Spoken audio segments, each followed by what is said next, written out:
Salut, gens heureux de passage. Vous êtes heureux, je suis heureux pour vous. Moi, je ne le suis pas en ce moment.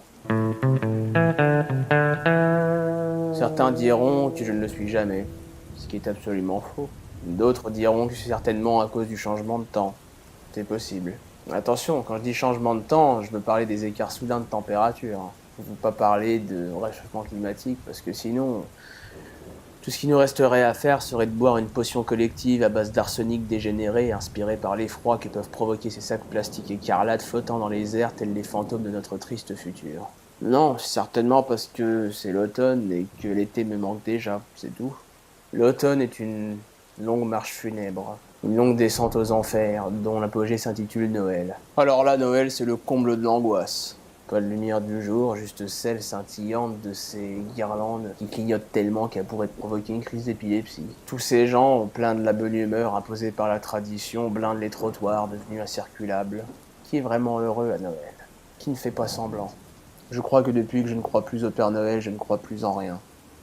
Peu après cet abysse d'obscurité clignotante, alors que l'arbitre n'a pas compté jusqu'à 10 et sifflé le chaos de la naissance du Christ, tu te prends en pleine gueule l'uppercut d'une nouvelle année qui arrive, qui tu l'espères sera meilleure que la précédente. Mais le sera-t-elle seulement? Avec son lot de galères et de bons moments aussi. Tu le verras bien assez tôt. Et pour l'instant, il va falloir que tu te pèles le cul, parce que c'est l'hiver. N'en parlons même pas. C'est une traversée du désert. Tout le monde essaye de revivre après la bérésina des fêtes de fin d'année. Et on y arrive malgré tout. Les jours rallongent malgré le froid, et on se dit qu'il n'y en a plus pour longtemps. Ensuite viendront les bonnes douches de mars et avril, manière de purger cette saison comme la fièvre. Une bonne suée. Il n'y a rien de tel pour expulser cette saison comme la grippe, que tu risques d'ailleurs de choper dans cette période où différents laboratoires pharmaceutiques essaieront de te vendre le meilleur remède en espérant toutefois que tu la chopes. Avant d'éternuer ton sou au printemps. Les allergies reviennent, et Dieu merci, les fleurs et les petits oiseaux aussi. Tout le monde essaie de revivre un petit peu malgré le pollen dans le nez ou dans les yeux et les chiures de piaf sur mon blazer bleu tout neuf. Tu crois ainsi être sorti de l'hiver, mais le printemps prend son temps pour s'installer avec sa flotte péremptoire et les températures aléatoires. C'est ainsi certainement la saison la plus frustrante, voire la plus déprimante après Noël. Mais dès le mois de juin, sans y attendre, l'été se sera installé. Alors ça c'est formidable. Toutes les nanas sont de sortie, les gens sont dans la rue pour autre chose que de se plaindre en masse. Les étudiants comme les profs sont en vacances, c'est déjà considérable. Mais je m'écarte. On profite enfin d'un peu de repos. Enfin, quelques-uns.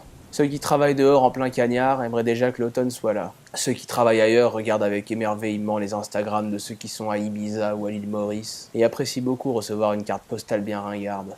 L'été est comme une soirée qui commence doucement et finit chaudement avant que la nuit ne s'installe.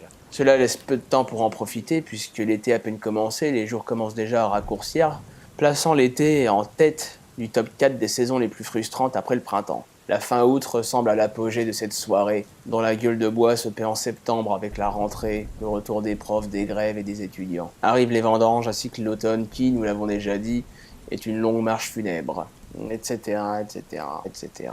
Voilà, la boucle est bouclée. Et après ça, on va continuer à dire que je suis tout le temps déprimé. À un moment dans l'année, ça sera ton anniversaire. C'est autre chose, mais on va quand même le mettre dans le même panier. Sur les réseaux sociaux transcendant de leur froideur numérique toutes les saisons, les gens qui n'acceptent pas de vieillir mais qui crient sur les toits parfois jusqu'à des 2 mois à l'avance que c'est bientôt leur anniversaire me donnent de bonnes raisons de ne pas leur souhaiter. Et puis même si je disais félicitations finalement, j'utiliserais un non-sens. Car est-ce vraiment de ta faute si tu es né? On devrait féliciter tes parents plutôt. C'est déjà plus de leur faute. À condition que tu sois un mec ou une nana formidable, bien entendu. Si tu es un trou du cul, mot neutre quel que soit le genre, afin de ne pas chiffonner les partisans de l'écriture inclusive, nous saluerons quand même tes parents, mais bien bas. C'est la raison pour laquelle mes parents reçoivent régulièrement des lettres d'insultes tous les 31 avril. Voilà. La semaine prochaine, nous claquerons l'élastique du slip des marchands d'espoir en tout genre, dont le business prospère tellement que même Donald Trump est en train de s'y mettre. À bientôt les déprimés provisoires.